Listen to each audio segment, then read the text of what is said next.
Hi, guys. So today I wanted to talk to you about what do you do right now in this real estate market and how will it affect your decision if you have a decision to make in terms of whether you're selling your house right now and whether you are not, and maybe just wait it out if you can. Now, I am Sveta from homestagingstepbystep.com, and I'm a home stager by profession, and I've been doing it since 2006. So I've staged a lot of homes, and I also have weathered a 2008 recession. So things are not always good. As you probably know, the market is always going up and down, up and down. So I know there's just a lot of uncertainty for a lot of people, and people are kind of confused and don't really know what to do. And I want to tell you a few positive, hopefully, things and that will make you think and take the decisions which are good for you. So first thing first, I want to thank you for allowing me to talk to you. And that gave me an excuse to get dressed and put some makeup on and feel a little bit better. So I know the days are really weird right now, and we're kind of all floating around trying to figure things out. A lot of introspection going on. A lot of entrepreneurs I'm talking to are questioning their offers and how they could reposition themselves and what they should be doing right now. And so am I, I'm honest. I want to serve people with the best possible help that they might be needing in the short term. And short term, I'm talking maybe 90 days, I would say within the next 3 to 6 months. So I'm trying to focus on that right now. And I will be coming out with some offers that will hopefully help people who are really needing to sell. And that brings exactly what I want to talk to you about. So there's a couple of different categories. I've been talking to my clients and potential clients, and there are some people who are not willing to take a decision right now. Maybe they were planning to put their house on the market in the spring, which of course it is the best time to sell, spring and the summer, but they're able to hold off. So whatever their reasons are, maybe they were not in a rush and they were okay to wait out a few months and see what happens with the market, which, by the way, might be a little bit harder to sell. So we'll talk about it in a minute. Now, but unfortunately, there are some other people who will have to sell no matter what. And for whatever reason, in their personal situations, they cannot be waiting. So their house is already on the market, or it will be going on the market very shortly. And I'm just going to look down on my notes because I took some notes down to discuss it and make sure that I don't forget anything to tell you. So, there are always people who are different situations. So it could be that you already purchased another property and you need to sell your house right now. And I've talked to somebody who's in exactly that situation, and she's extremely worried because she's afraid that if the market goes down, she's not going to be able to recoup the amount that she was counting on for her house to pay for the renovations that she's already doing on her new house. So people are very, very concerned, and this is the people who come to me and ask me for advice. So before I go any further, I want to let you know that I'm not a realtor, so I'm not going to be giving you real estate advice. I'm not going to give you pricing advice. All I can do is to give you my personal opinion. I've been researching quite a bit in the last 3 weeks. I have been talking to realtors across Canada and the US to get their opinions, and also to see how things are happening, what are happening in their respective markets. And of course, it varies from market to market, but there are definitely some trends. So let's talk about the people who absolutely need to sell right now in the next 3 months, let's say, and cannot wait. So maybe you bought another property, maybe you're moving, maybe you have one of those unfortunate events. So you might have a death in your family and you need to sell a house. Maybe you're moving one of your relatives into a senior home, or will be very shortly. Maybe you are experiencing divorce, or unfortunately a loss of a job, which is going to be happening. So for these people, I really want to help. And I think the good news is that don't despair, because there are serious buyers out there. And I am in Montreal, Canada, and I've been walking around a lot lately. and the market is extremely active here still. So you see the sold sign pretty much everywhere. So I know that there are buyers out there who are looking for properties actively. Also, the fact that the banks have reduced their mortgage interest rates, it's definitely going to help. So people who are in a good financial position, they are looking for houses to buy, or for maybe for commercial, or I mean like, you know, properties, revenue properties to buy. So it is going to be happening. Now there's going to maybe a little bit less buyers, but not necessarily bad buyers, because most people who are not serious and what I call tire kickers, they're not going to be investing effort into looking for houses, which is good because you don't really want them anyway. The people who you want to focus on and who you want to attract to your property are only the people who are pre-qualified, who have the money, and who are serious about buying. So what you need to do is whatever you need to do to get those people to come to your property. Now, when I talk about coming to the property, that's another little bit of an issue right now. So let me talk about that.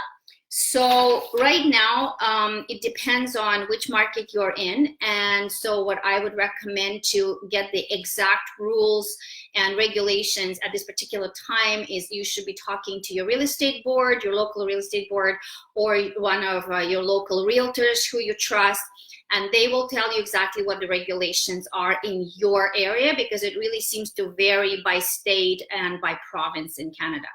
But in general, right now, there seems to be no open houses allowed. So obviously, you know, that requires several people coming into a house at the same time. So this is not happening.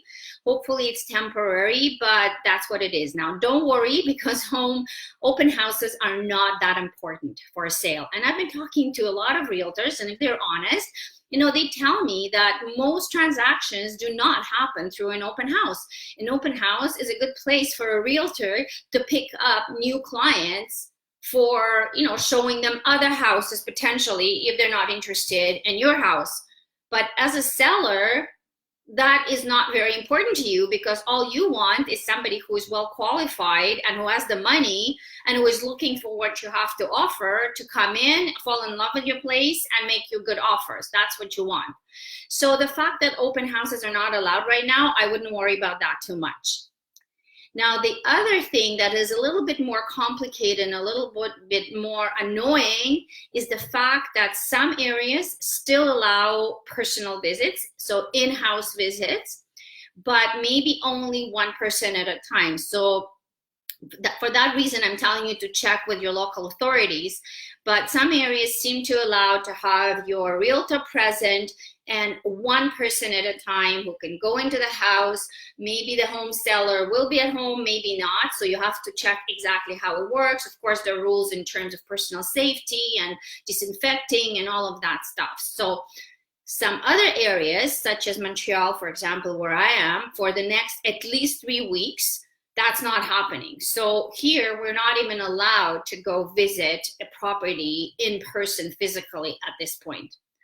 So of course, that also makes for the fact that a lot of realtors are feeling very anxious right now, because it's very difficult for them as well. They're used to, you know, running around, going here and there and everywhere and showing properties, and all of a sudden they cannot go show properties. Now, how does that affect you as a home seller? Well, there's some things that you can do.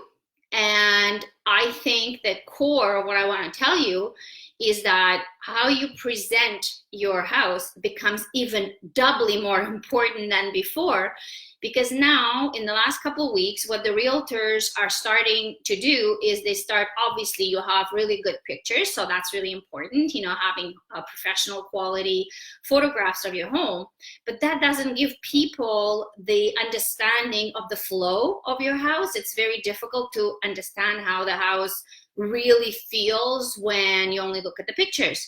So some realtors are starting to provide plans, you know, like 3D or 2D plans, which for most of us, it's a little bit difficult to read and understand. And a lot of realtors are also providing videos right now. So that is a better way. It might not be ideal, but it is a better way if you're in a hurry and you really need to sell. So I highly recommend that this is what you do. So I will be posting in the next couple of days. I will be writing a blog post, look for it on the page where you're in. And that's going to be advice on how to film your own do-it-yourself video of your house. It's going to give you some tips and ideas that I got from a professional photographer and a professional videographer. And I'm going to combine all of their tips together, and I'm going to write a little post, a little article about that. So that's going to help you. So a lot of people are now doing that. So they're providing video tours of their houses. And I think this is a really good way to attach that to your photos. So whoever is serious can actually get some kind of a feel of a flow of your house and understand how your house works. But all that to say that it doesn't remove from the fact, actually it adds to the idea that your house has to look spectacular. And what might happen is that there's some people who were going to sell their house, they are pulling back, so they're not selling their house right now.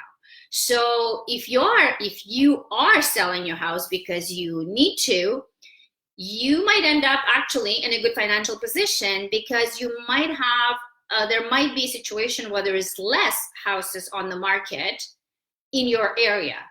So as you know, prices are always dictated by supply and demand. So yes, maybe there's going to be a little bit less demand because maybe some buyers will also be waiting it out, but there are always people who want to buy.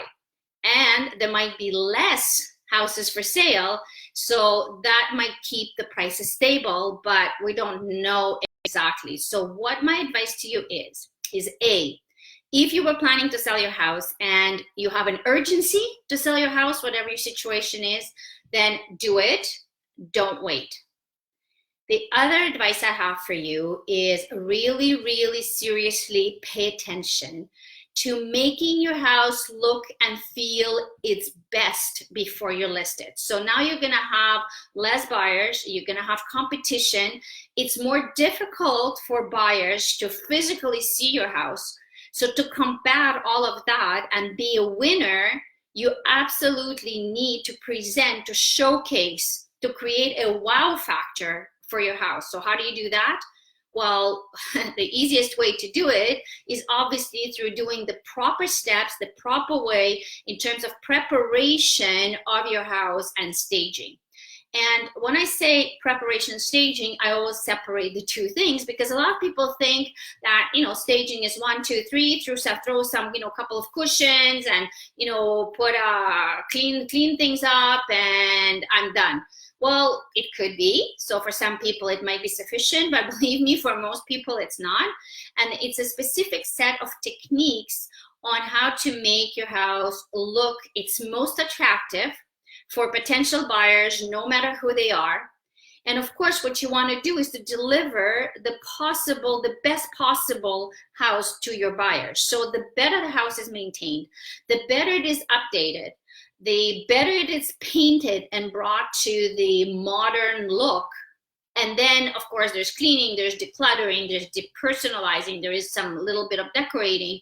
All of that combines into a feel, and buyers buy based on emotions.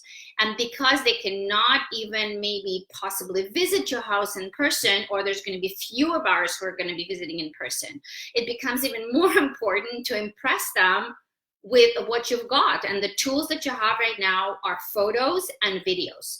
So this is what you need to do. And this is why I'm so strongly opinionated about that.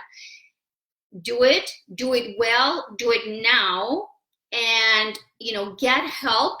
Believe me, yes, I'm trying to sell my services. Yes, of course I do. But, spending an hour, investing an hour of your time and a little bit of money on having a professional doing an online home staging consultations, because this is what I do. And right now you probably will not get a stager to go into your house anyway. So use this time, do it now. Maybe it's something that you can fix within a week or two and then put your house on the market. Now, the other people, the people who are deciding to wait it out, people who don't necessarily have the urgency to sell, I have the same message for you guys. You know, use the time. So let's say you're going to wait it out and you might be putting it on the market around September. So why not use the time that you've got now to really increase the value of your property? And it's real. This is not bullshit. It's completely real. You can do certain things. You can determine a budget. I help you how to figure out the budget that you can afford and you're comfortable with. I teach you how to prioritize the things that are important for your particular situation and your particular house. And you take it from there and you implement the things that we've decided together. So we build an action plan. There is no time wasting. There is no money wasting. You know, if you only have $1,000, you'll do it for $1,000. If you have, you know, it all depends on your needs. So this is what we look at first. We analyze, we assess, we decide what's needed. You take your time. If you can afford to take 3 or 4 months right now to prepare your house, then do it. Do it slowly, but do it well and do it the right way. So when the time comes for you to put the house on the market, you'll be ready. So you will not be wasting the time and the money. And hopefully you'll put all your chances on your side to sell your house quickly, and you'll get the most money possible. So the statistics, you know, each house is different, obviously, so I'm not gonna promise you anything, but statistically speaking, buyers are willing to pay for up to 10% more for a well-presented, well-maintained, well-staged house than the similar unstaged house. So that, just imagine that extra 10% of whatever value your house is, it could be a lot of money. It's a big chunk of money, you guys. So I just don't see why anybody would not spend a little bit of money and a little bit of time and be motivated enough and to put the effort in to actually get it done. So before I conclude, and, you know, I'm available for any kind of questions. If you want to type your questions in after when you're watching the replay, you know, you can also put a hashtag watching replay in your comments so I know who watched the video. You can give me your comments, your ideas, your suggestions, your opinions. Everybody's welcome. But what I want to tell you is that I personally just went through a very interesting experience, which actually ended up quite well, but it was very stressful. So my husband and I, we flip homes. So we buy houses that need to be renovated, and we renovated. He is a professional contractor. So I do all of the design. I select all of the materials. I run around. I keep track of all of our expenses. And then at the end, when everything is done, of course, I stage it. So that's a given. And the last house we did an amazing job, but there were some factors that made that house a little bit more difficult to sell than usual. So it was in a little bit of a busier street. It didn't look so good on the outside, which we couldn't really correct the situation. It looked amazing on the inside. So for different types of reasons, we were also in the wrong season in Montreal when we started selling it. It was just winter time. Anyway, it took us longer to sell it than we were hoping for, but we did sell it. And not only did we sell it, we actually sold it for $20,000 more, or actually even more. I would say almost $30,000 more than the previous offers that we were getting 2 months ago or 3 months ago. We got a couple of offers and we didn't take them. And now we just sold it and got our money, thank God. And we got $30,000 more for it. So that's pretty amazing in my book. So I'm very happy today. So I hope this message to you is that you are positive, that you know that the house is going to sell, and we can help you sell it quickly and sell it for the most money possible. I will put a link to right next to this video with an invitation. If you want to talk to me, you can DM me, of course. And also I offer absolutely free, no obligation, no pressure, 20-minute discovery calls that you can book with me, and we can discuss your personal situation and your market and what you need to do to get this going and get a successful sale. So I'll give you my best advice, and we can talk through it, and then you can decide, you know, if you have something that you want to do yourself, if you want my help on it. It will depend on whatever comes out of our initial discussion. But basically, you get 20 minutes of me absolutely free. You can ask me specific questions and I will be very happy to give you advice. So this is Sveta from homestagingstepbystep.com, and I'll see you soon.